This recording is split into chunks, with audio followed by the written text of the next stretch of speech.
সরজুবালা দেবীর স্মৃতিচারণ থেকে একটি গল্প আপনাদের আজ শোনাব। দিনটা ছিল 1 আষাঢ় 1319। বেলা প্রায় 4টে। শ্রী শ্রী মা অনেক স্ত্রী ভক্ত সঙ্গে বসে আছেন। সরজুবালা দেবীর পরিচিতার মধ্যে তাঁদের ভিতরে আছেন মাস্টার মহাশয়ের স্ত্রী, ডাক্তার দুর্গাপদবাবুর স্ত্রী গৌরীমা ও তার পালিতা কন্যা, যাকে সরজুবালা দেবী দুর্গা দিদি বলে ডাকতেন, এবং বরেনবাবুর পিসি। আর যারা আছেন তাদের তিনি চেনেন না। মা হাসি মুখে সকলের সঙ্গে কথা করছেন। সরজুবালা দেবীকে দেখে বললেন, এই যে এসো মা, বসো।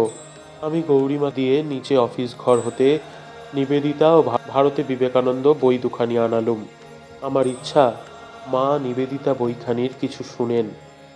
মাও বই দেখে বলছেন, ওখানে কি বই গা?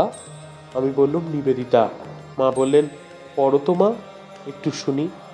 সেদিন আমাকেও একখানি ওই বই দিয়ে গিয়েছে, এখনো শোনা হয়নি। যদিও অত লোকের মধ্যে পড়তে লজ্জা করতে লাগলো, তথাপি নিবেদিতার সম্বন্ধে সরলাবালা কেমন সুন্দর লিখেছেন তা মাকে শোনাবার আগ্রহে ও মায়ের আদেশে পড়তে আরম্ভ করলুম।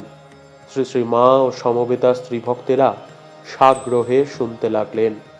নিবেদিতার ভক্তির কথা পড়তে সকলেরই চোখ অশ্রুসিক্ত হয়ে উঠল। দেখলুম মায়ের চোখ দিয়েও অশ্রু গড়িয়ে পড়ছে।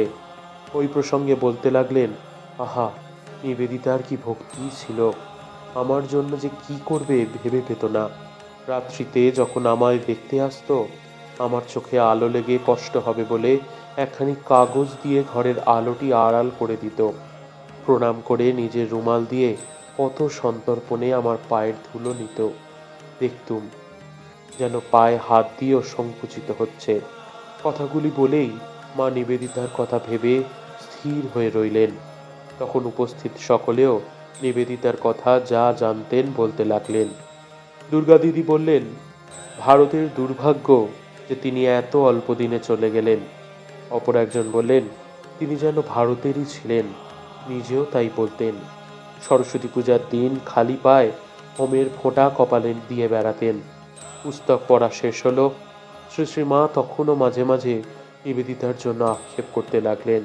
শেষে বললেন, যে হয় সুপ্রাণী তার জন্য কাঁদে মহাপ্রাণী, জানো মা।